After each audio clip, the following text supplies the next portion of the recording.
오늘은요, 이 신앙 가문 세우기 5번째로 12아들 중에서 이 2사람의 정신이 이스라엘을 민족으로 형성을 시키고 또 왕국으로 발전하는 촉매제가 되고 기초가 되었다고 하는 진리를 배우면서 은혜를 받고자 합니다.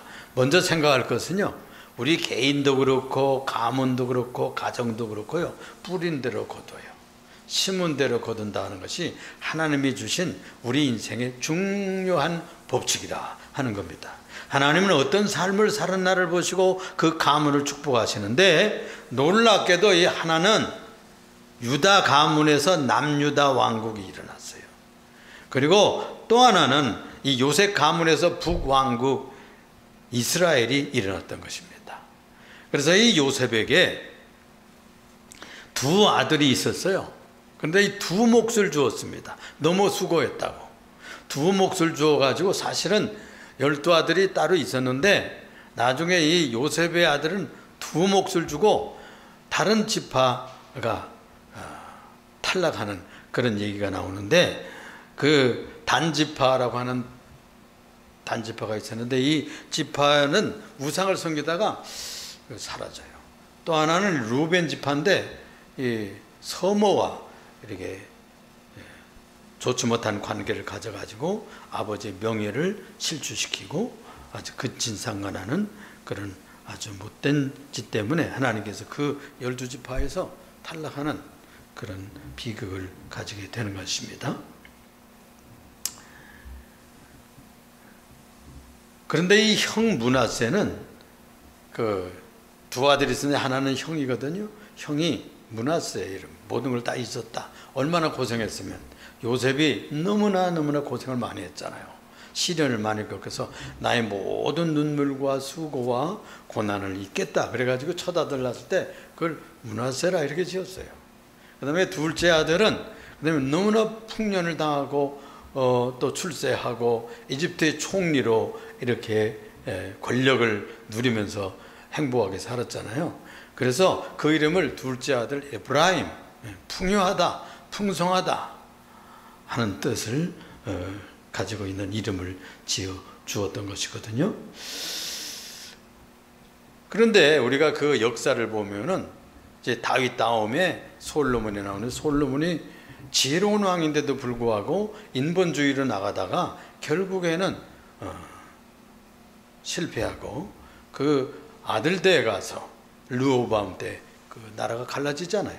그래가지고 에브라임 지파를 중심으로 해가지고 12지파에서 10지파가 북쪽으로 떨어져 나가고 2지파만 이 다윗의 왕국인 유다 지파로 남게 되는 비극을 겪게 되는 것이거든요. 북쪽으로 나갈 때 핑계가 무엇인가 하니 명분이 있어야 되잖아요. 나라를 건설하고 하는데, 이번에도 우리나라 대선이 있는데 무슨 명분이 있고 또 정치적인 목적이 있다고 자꾸 설명을 해서 국민들에게 표를 많이 얻으려고 서로들 노력하고 있잖아요. 그런 것처럼 북쪽으로 나라를 10지파 떼어가지고 가면서 명분을 세웠어요. 우리는 저 광야 전통을 지키겠다 이거예요. 다윗의 전통은 그건 이 가나안 땅에 들어와서 생긴 전통이니까 그건 우리 모세 때 세운 전통, 율법 전통을 지켜야 되겠다. 이래가지고 율법을 철저히 지키고 광야 전승을 지켜나가겠다. 이런 생각을 해가지고 10지파가 떨어져 나가서 나라를 세웠거든요. 그런데 명분을 그렇게 세워놓고서는 그렇게 살지를 못했어요. 정치적인 목적으로 나라가 떨어지기 시작하고 신앙 없는 지도자가 세워져 가지고서는 단이라고 하는 곳과 저 베들이라고 하는 곳에 제단을 따로 만들어 가지고 자기의 국민들이 예루살렘 남쪽으로 올라가서 절기 때마다 예배 드리는 것을 막기 위해서 정치적으로 술수를 썼어요.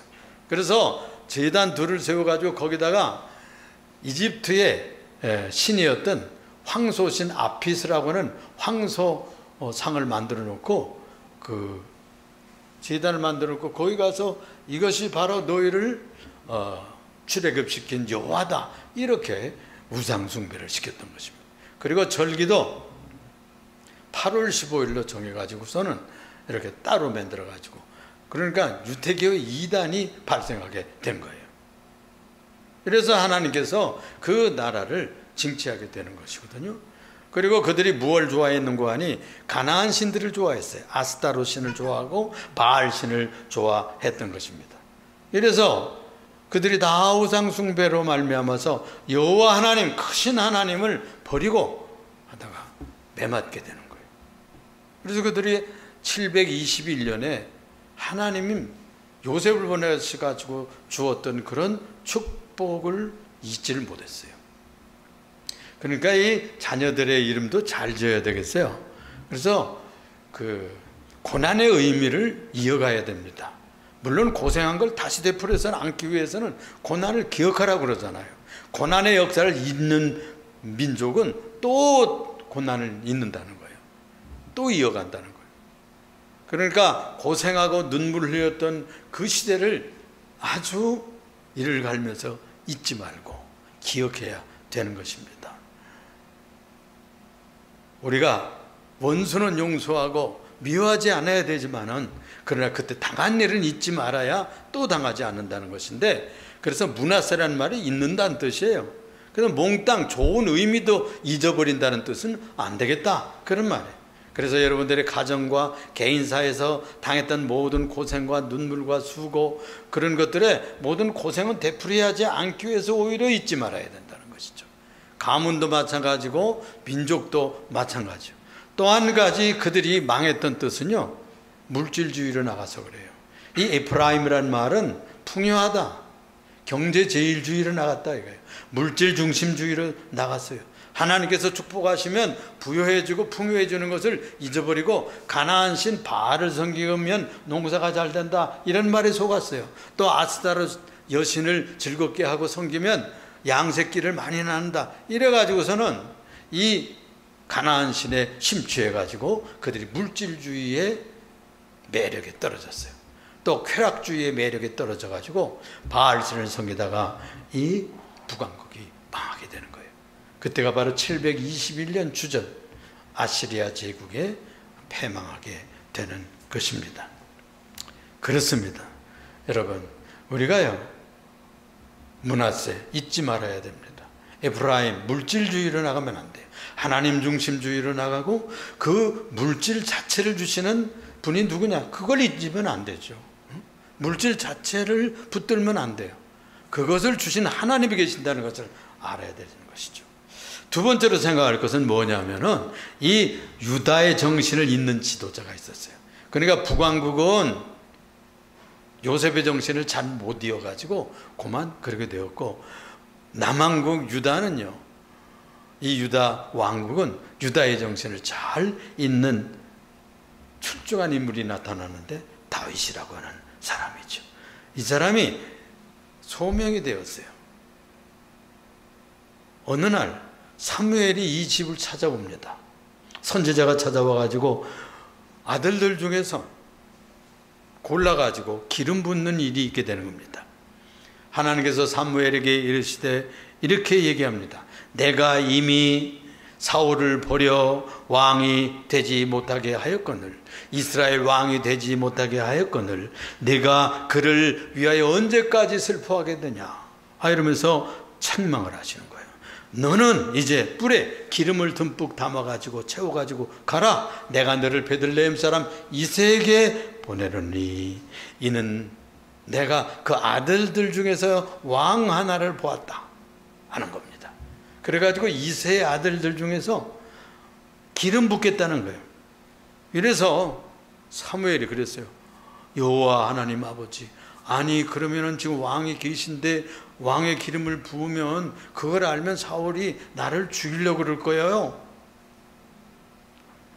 베들레헴 성에 송아지 한 마리 끌고 가서 예배 드린다, 그러고서 그 일을 행하라는 거예요. 그래서 송아지 한 마리를 끌고 예루살렘에서 한 4km 떨어져 있는 베들레헴으로 내려가게 되는 겁니다. 그래서 그 베들레헴 장로들을 다 청하고, 그리고 이새도 청하고, 이새의 아들들도 청하는데 그 아들들 다 데리고 와서 다 예배를 드리고 제사를 마친 후에 아들들을 내 앞을 지나가게 하시오. 그래서 이 아들들이 첫 아들들로부터 사무엘 선지자 앞을 지나가잖아요. 아유, 키가 크고 아주 잘생기고 멋있는 큰 아들이죠. 아, 이 장장가 보구나. 그리고 마음을 생각하고 기름 부으려고 그러니까 아니라는 거예요. 둘째가 지나가고 셋째가 지나가고 일곱째가 지나갔어요. 근데 아니라는 거예요. 다시 물었어요. 이세에게. 당신의 아들들 중에서 아직 여기 없는, 여기 오지 않은 아들이 혹시 있습니까? 물었어요. 그러니까 아, 있어요. 하나 또 있는데 막내인데 이 애는 지금 양 지키라고 막내둥이 하나 저 지금 들에 있는데, 아이고 정색을 하면서 그를 당장 데려오라는 거예요. 응? 그가 오기 전까지는 나는 식탁에도 앉지도 않겠노라. 아, 이러면서 명령을 내리자 사람을 보내가지고 그를 데려오게 되는 것입니다. 사무엘상 15장 11절에 보면 이런 말씀이 있어요. 사람은 외모를 보지만 나는 그 사람의 중심을 본다 그랬어요. 중심이 중요하거든요. 마음이 중요하다는 거예요. 바꾸라가 키가 크든지 작든지 또 어떻든지 간에, 또 가문이 좋든지 공부 많이 했든지 안 했든지 부자든지 뭐 이런 거 상관하지 않고 그 마음의 양심과 영혼이 깨끗하냐, 하나님을 잘 공경하고 신앙이고 진실하냐, 그걸 본다는 거예요. 그런 뒤에 이런 말씀을 합니다. 네 아들들이 다 여기 있느냐? 막내가 있는데 들에서 양을 지킵니다. 그가 여기 오기까지 식사자리에 앉지 않을 것이다. 아, 그런데 그가 왔는데 보니까 그을려서 피부가 검붉고 아주 그렇지만은 눈이 빼어나고 아주 멋있는 그런 청년, 소년이었어요. 주님께서 이렇게 말씀했어요. 여호와 하나님께서 이가 그니 그에게 기름을 부어라. 그래가지고요, 갑자기 그가 기름 부음을 받는 왕으로 예택이 되는 것입니다. 놀라운 일이죠. 이 다윗은 이렇게 청소년 때 부름을 받아가지고 갑자기 선택받아가지고 기름 부음을 받은 소명자 되었던 것이죠. 그렇습니다. 이상한 일이죠. 두 번째로 생각할 것은 그 이후에 이상한 일이 일어나게 되는데, 이 다윗 청년에게 지혜가 오고 성령에 충만해지고 그리고 은혜의 감동을 받고 이런 성품이 새로워지고 아주 큰 애 입는 청년이 되었던 것입니다. 그런데요, 왕궁에서 사람이 하루는 찾아오는 거예요. 그러더니 여기 다윗이라는 소년이 있습니까? 아, 그러는 거예요. 왕궁에서 어떻게 다윗을 아는가? 여기 이 소년이 기타도 잘 치고 또 비파도 잘 연주하고 찬송을 잘한다는데, 아, 그러면서 궁중에 들어가서 왕을 좀 도와야 되겠습니다. 아, 이러는 거예요. 사울 왕의 전쟁과 이 정치하고 이러면서 너무 스트레스가 많았던 것 같아요. 우울증에 걸리고 귀신에 시달리고 악령에 붙들려서 어두움에 시달렸어요. 그래가지고 정신착란이 일어나고, 옛날 성경에는 야리오한다고 그랬어요. 이런 아주 정신적인 착란이 일어나면 아주 미쳐서 날뛰는 거예요. 지도자가 그러면 되겠어요? 그래가지고 치료사를 여기저기 구했는데 한 신하가 한 번은 아뢰는 거예요. 베들레헴 사람 이새의 아들이라는 이 청년이 하나 있는데 호기롭고 아주 탐욕이 있고 언변이 있고 수금을 잘 타는데 찬송의 은혜가 있습니다. 그러니 그분을 한번, 이 청년을 모시다가 한번 치료를 받아보시죠. 아, 이렇게 왕에게 말씀을 올리는 거예요. 이래가지고 한 신하를 보내가지고 다윗이 청빙받아가지고요, 음악 치료사로 들어갔어요. 요즘에도 여러분들 음악 치료하는 그런 것이 있죠. 미술 치료하는 데도 있고 심리적으로. 그래서 우리들이 스트레스 받고 잠 못 자고 또 예수 안 믿을 때는 그런 일들이 많이 일어나거든요. 또 신앙생활 제대로 안 하면 그런 영적인 혼란이 일어날 수가 있어요. 이런데 우리가 찬양을 많이 하면요, 치료가 됩니다. 그래서 찬송을 많이 부르세요. 여러분 집에서도 찬송을 틀어놓고 찬송을 많이 부르면 여러분 마음의 평화가 오고요, 그리고 고민되고 또 어둠의 세력들이 다 떠나가요. 이래서 다시 부름받아 가서 왕궁에 들어가서 이렇게 왕이 어려움을 겪고 이 심리적으로 파동이 일어나고 아주 괴로울 때는 찬송을 연주하고 비파를 연주하고 이렇게 해가지고 숨을 연주해서 찬송함으로 그 마음을 상쾌하게 하였다라고 했어요. 마음이 상쾌하여졌다 그랬어요. 찬송할 때마다. 또 한 번은 무슨 일이 있었는가 하니 하나님이 사람을 쓰려고 그러면요 이상한 일을 일으킵니다. 전쟁이 일어났어요. 전쟁이 일어났잖아요. 블레셋과 사울이 지금 백성들을 데리고 저 일라골짜기라는 거기서 그냥 대전쟁이 벌어졌습니다. 이 다윗의 형님들도 다 지금 세 형님이 참전을 했어요. 그래가지고 이 아버지 이새가 이 막내에게 이렇게 부탁을 하는 거, 너 치즈 10덩어리 하고 그리고 건포도 하고 볶음곡식 좀 해서 이 나귀에다 싣고 종들을 데리고 가서 안부를 묻고 그 형님 상관들에게 치즈 10덩어리를 좀 나눠주고 형님들의 안부를 묻고 오너라 하는 명령을 받게 되는 것이지 않습니까? 그래가지고서는 이 전쟁터에 가게 되는 겁니다. 전쟁터에 가는데 마침 그때 블레셋의 그 장군 중에 하나가 거인이에요.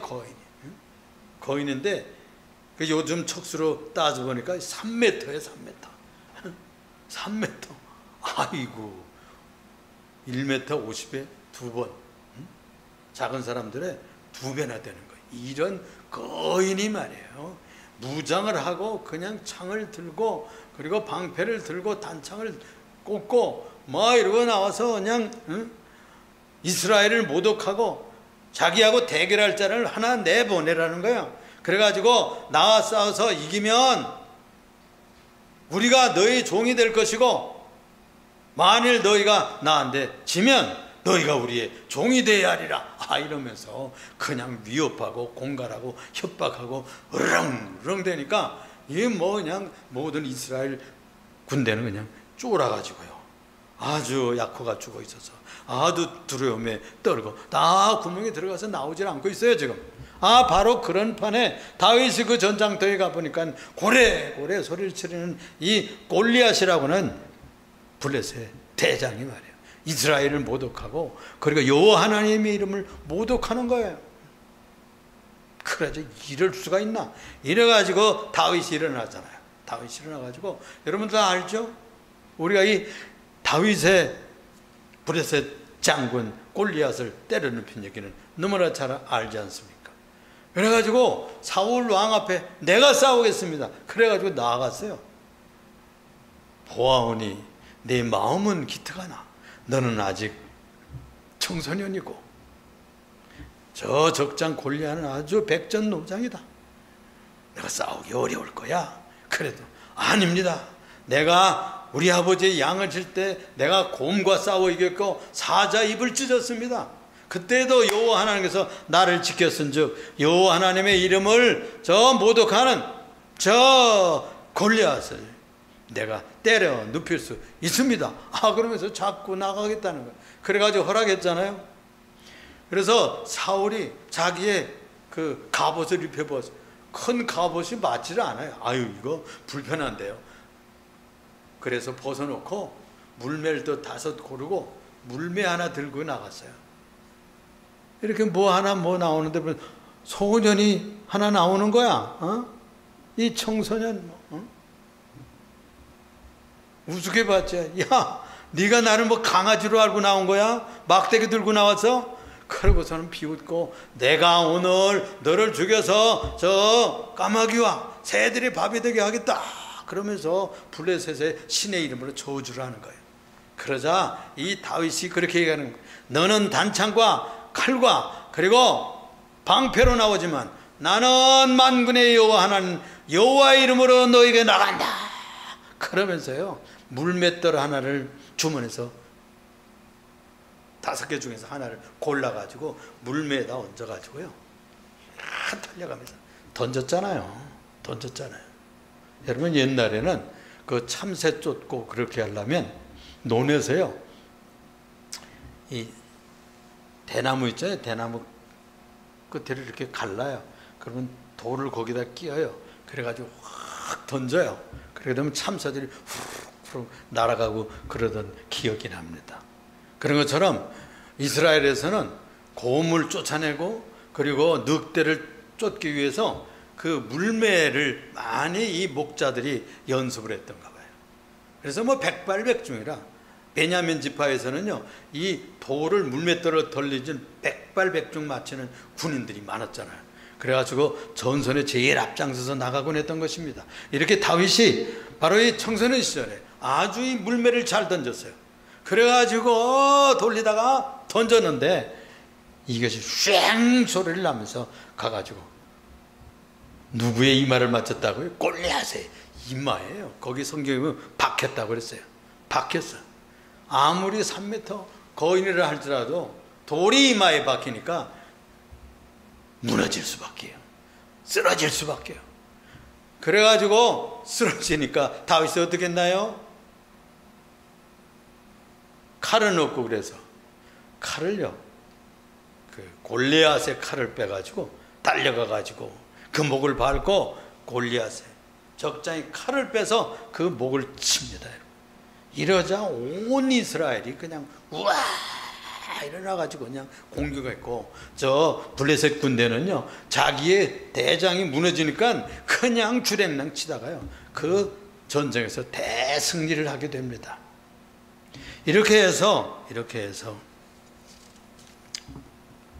다윗이 전쟁에서 부름을 받아 일약 지휘관이 되지 않습니까?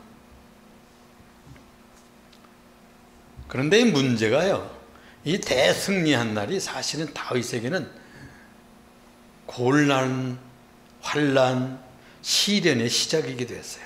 왜 그런가 하면은 목을 들고 예루살렘 성의 개선 장군으로 지금 입상하잖아요. 그냥 시내 그냥 여인들과 예루살렘 시민들이 나와가지고 막 사울왕 만세, 다윗 만세 하면서 그냥 지금 대환영을 하는데, 이 여자들이 나와서 이 경세를 가지고 춤을 추며 환영을 합니다. 그런데 그 가사가 말이에요, 이랬어요. 사울이 죽인 자는, 그리고 사울 왕이 죽인 자는 천천히요, 다윗이 죽은 자는 만만이로다. 이러면서 그냥 계속 쾌제나 칭칭난에 그냥 찬양을 하고 영광을 돌리고 이렇게 합니다. 자, 이 소리를 누가 들었어요? 온 국민이 들었죠. 온 백성이 마땅하게 들었어요. 정말 다윗이 그런 일을 한 셈이 됐죠. 그런데 한 사람 다 이것을 아주 꼬투리 잡아 들은 사람이 있었는데, 그게 바로 왕 사울이었어요. 사울이 아니 다윗에게는 만만을 돌리고 나에게는 천천을 돌리니 나중에는 얻을 것이 이 나라뿐 무엇이 있겠느냐, 이러면서 그날 이후로 다윗을 주목하기 시작했다는 거예요.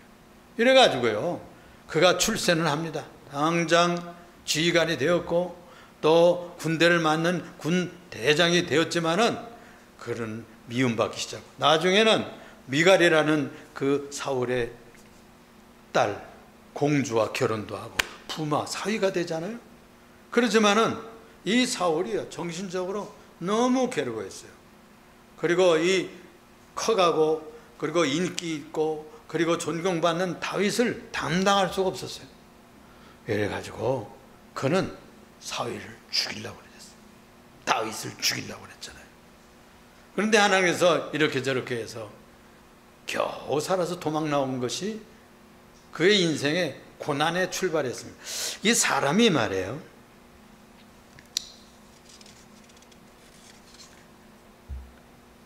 출세는 어떻게 보면은 갑자기 출세하는 것은 시기와 질투와 미움의 대상이 된다는 것을 알 수 있어요.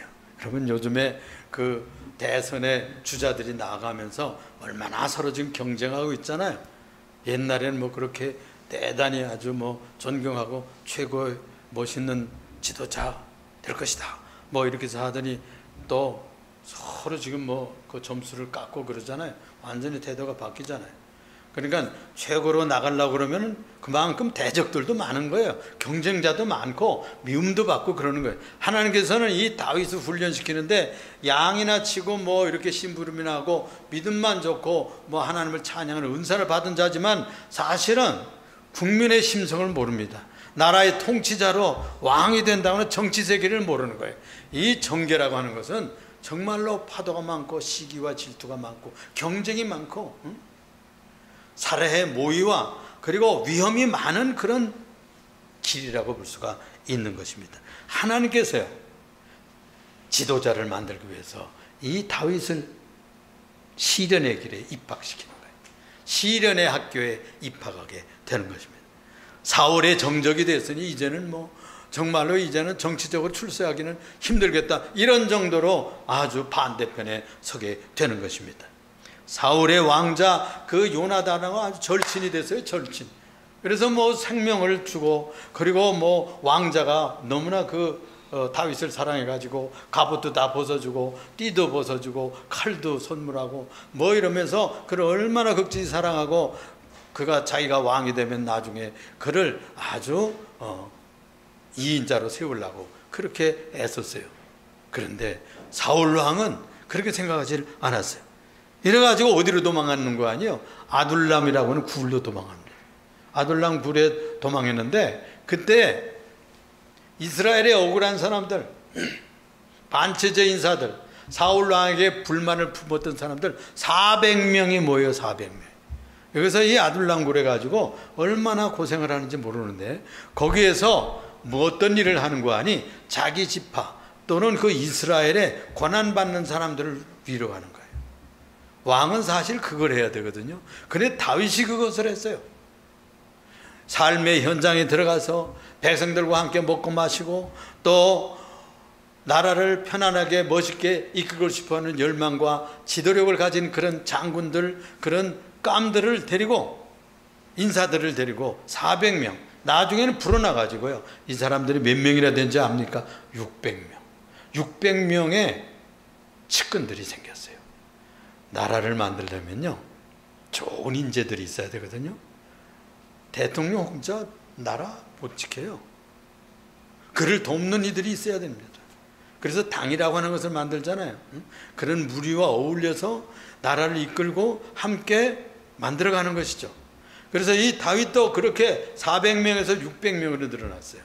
여러분들을 지지하고 또 도와주는 사람들이 자꾸 늘어날수록 되는 겁니다. 구역도 그러잖아요. 교회도 그러잖아요. 그런 사람들이 많을수록 교회가 부흥하잖아요. 그런 것과 같이 이 후에 600명까지 늘어났습니다. 이 사람들이요, 평생 동안 생사고락을 같이 그때 했기 때문에 평생 동안 같이 합니다. 도와줍니다. 이래가지고 나라를 세우게 되는 것입니다. 바로 이 사람이, 다윗이라는 사람이 유다의 정신을 잃게 되는 거예요. 왜 다윗의 후손에서 그리스도가 났을까요? 이 다윗은 누구의 정신을 이었느냐? 유다의 정신을 이었어요. 유다는 여러분들이 잘 알듯이 우리가 몇 시간에 걸쳐서 검토했듯이, 유다는 동생을 사랑하고 용서하고 옛날의 일들을 회개하고, 그리고 아우를 감싸고 형제들을 위해서 헌신하고 대표적으로 나가서 내가 갇히겠습니다, 내가 감옥에 갇히고 동생을 아버지께 보내주세요, 이 희생정신이 내려갔던 거예요. 다윗에게도 이런 정신이 나타나게 되는데요, 원수를 용서하면 최고입니다. 이 유다 광야는 아주 어려운 그런 고지고 동굴이 많고 골짜기가 많고 숨을 곳이 많은 곳이에요. 그래서 이 유다 광야에서 숨고 이 산간 지역의 동굴에 숨어가지고 지내는데, 사울이요, 다른 나라를 지키고 이 국민을 다스릴 생각은 안 하고 다윗 잡아 죽이려고 3,000명의 특별 수비대를 데리고서는요, 그냥 샅샅이 나라를 뒤지는 거예요. 그때 당시에 그 다윗의 나라가 겨우 그저 뭐 강원도만 했다는 거예요. 그런 정도밖에 안 되는 그 이잡듯이 뒤지고 다니는 거예요. 그래서 여기로 피하면 저기로 도망가고, 또 여기로 들어오면 저쪽으로 도망가고, 이러기를 한두 번이 아니에요. 한 번은 어떤 깊숙한 굴에 숨었습니다. 그런데 사울의 군대가 그 가까이 와가지고 조사하다가 사울 왕이요, 화장실에 가려고, 화장실에 뭐 따로 지은 게 있겠어요? 동굴에 들어온 거예요. 글쎄 동굴에 이를 보려고 들어왔는데 마침 그 굴에요, 그 굴에 다윗과 그 무리가 깊이 숨어 있었던 거예요. 이걸 보고 그때 부하들이 그랬어요. 날은 이날입니다. 원수를 당신의 손에 붙였습니다. 그냥 목을 날립시다. 다윗이 그랬어요. 말렸어요. 기름 부은 자를 치면 안 된다.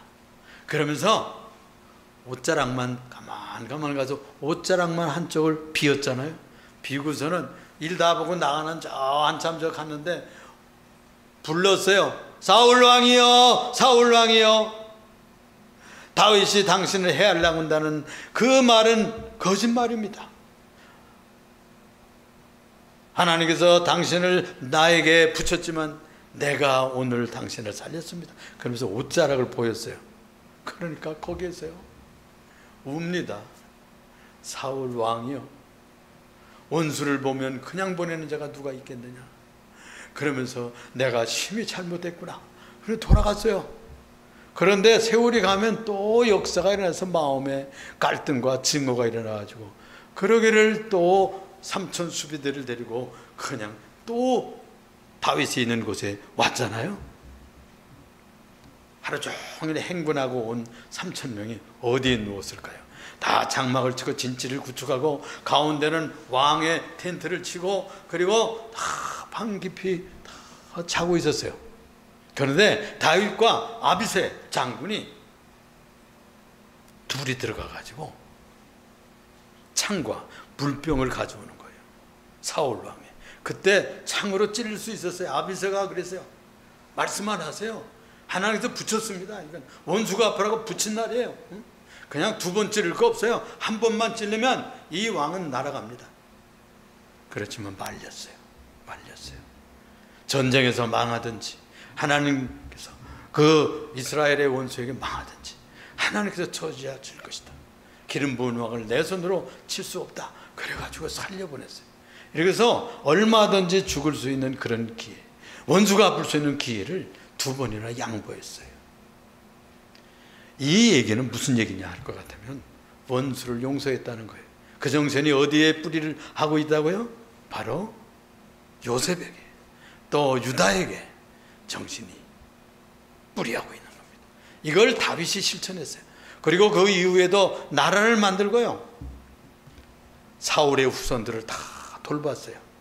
자기의 절친이었던 요나단의 아들들을 다 돌보고, 도망가다가 날릴 때 도망가다가 요나단의 그 아들이요, 이 다리에 장애를 입었어요. 그런데 그 왕자의 그 테이블에, 식사 테이블에 아침마다 불러가지고 같이 식사하고 자기 아들처럼 돌보는 얘기가 성경에 나옵니다. 그가 왕이 되어서 첫 번째는 유다 지파의 왕이 되었다가 나중에는 전 이스라엘 대표들이 와가지고 당신이 이 나라의 왕이 되어주세요. 그래가지고 12지파의 왕이 돼요. 그리고 예루살렘으로 천도를 하고 법궤를 옮기고 군사와 그리고 정치와 경제와 그 신앙의 종교적인 중심지를 삼고 나라를 잘 다스리고 태평성대를 이루게 되는 것입니다. 성경에 보면 다윗은 정의와 성실과 정직으로 정치했다 이렇게 돼 있어요. 정의와 성실과 정직으로. 요즘에 대선에 나온 분들이 자기는 어떻게 정치하겠다 표를 걸잖아요. 그런 것처럼 다윗은 성경에서 그렇게 말하고 있는 것입니다. 이 나라에도 그런 지도자가 일어나면 얼마나 좋겠어요. 신앙의 가문을 이어간다는 것은 그리스도의 정신을 이어가는 겁니다. 우리가 신약 성경이 들어봐 볼 것 같으면 그리스도는 누구의 후손인가? 아브라함과 다윗의 후손 예수 그리스도의 계보다 이렇게 되어 있어요. 그러니까 아브라함의 믿음을 잊고 다윗의 정신을 이었다고 말해요.